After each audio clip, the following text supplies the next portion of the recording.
আপনারা দেখছেন খবর সংবাদ। আমাদের এই চ্যানেলের সাথেই থাকুন। শেখ হাসিনাকে ফেরত চাইলেন ডক্টর মোহাম্মদ ইউনূস।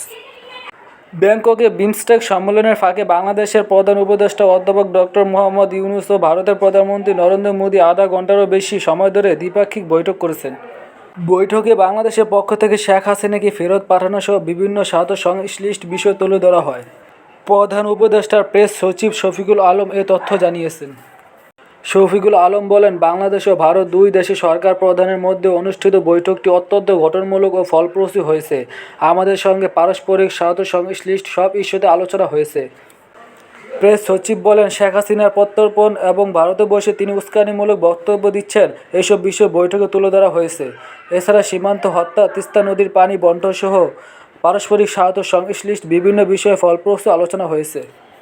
শেখ হাসিনার প্রত্যর্পণ বা বাংলাদেশ অন্যান্য যেসব বিষয় তুলে ধরেছে সেসব বিষয়ে ভারত কী ধরনের প্রতিক্রিয়া দেখিয়েছে সেই সম্পর্কে এখনও কিছু জানা যায়নি। ছাত্র জনতার আন্দোলনের মুখে গত বছরের 5 আগস্ট বাংলাদেশ ছেড়ে ভারতে পালিয়ে যান শেখ হাসিনা।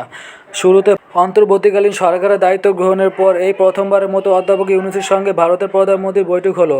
এর আগে গতকাল বিমস্টেক সম্মেলনে নৈশভোজে দুই নেতার সাক্ষাৎ হয় এবং তারা কুশলাদি বিনিময় করেন। নৈশভোজে উভয় নেতাকে বেশ কিছু সময় ধরে ঘনিষ্ঠভাবে কথা বলতে দেখা গেছে। বঙ্গোপসাগরীয় দেশগুলোর আঞ্চলিক সহযোগিতা জোটের বিমস্টেক শীর্ষ সম্মেলন 2 থেকে 4 এপ্রিল ব্যাংককে অনুষ্ঠিত হচ্ছে।